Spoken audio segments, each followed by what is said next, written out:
Hello, my name is Isabel Richardson, and I am a first year student at the University of Arizona. I was born and raised here in Tucson and love Tucson.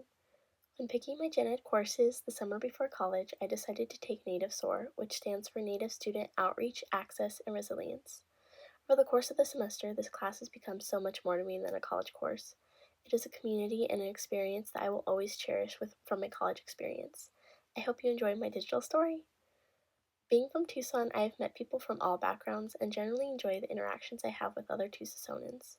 When I first stepped foot on campus, I hadn't considered that many students here were not from Tucson.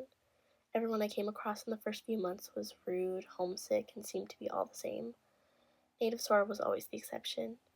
Everyone in the class was so sweet, and each of my peers had a valuable experience to share. In the article Indigenous Knowledge Realized, Understanding the Role of Service Learning at the Intersection of Being a Mentor and a College-Going American Indian, Nelson and Youngbull emphasize three concepts that are vital to the success for Indigenous students and mentoring experience: a sense of relationship, a sense of community, and a sense of power. These concepts describe exactly what Native SOAR provides and the dynamic of the class. Elise always showed up to class with a poderosa attitude, no matter the day, and inspired me to always be raw and genuine. The class never felt like a chore. It was just one long, intentional conversation where everyone would share their experiences and build community. The conversations and connections to the readings made me and my peers understand just why we were mentoring at high schools. We were the support the students lacked and the resource they had to learn from. In Martin and Thunder's article, Incorporating Native Culture into Student Affairs, they cite that for Native students to succeed, they need to have the elements needed for their continued growth, including a sense that they are important, valued members of their campus community. This started at the mentoring, creating a space where students felt valued, seen, and appreciated. Mentoring taught me how to intentionally create the space and carry an attitude that would promote self-value in the mentees.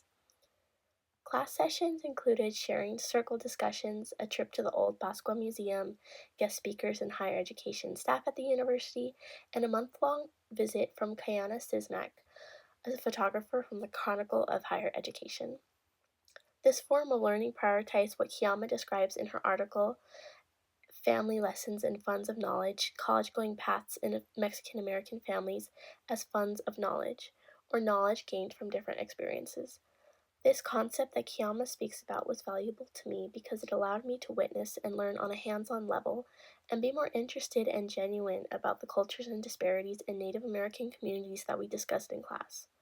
Our visit to the Old Pascua Museum taught me more about Yaqui culture and artifacts, including embroidery that related to Yucatan, Mexico, and the deportation of Yaqui peoples into Mexico.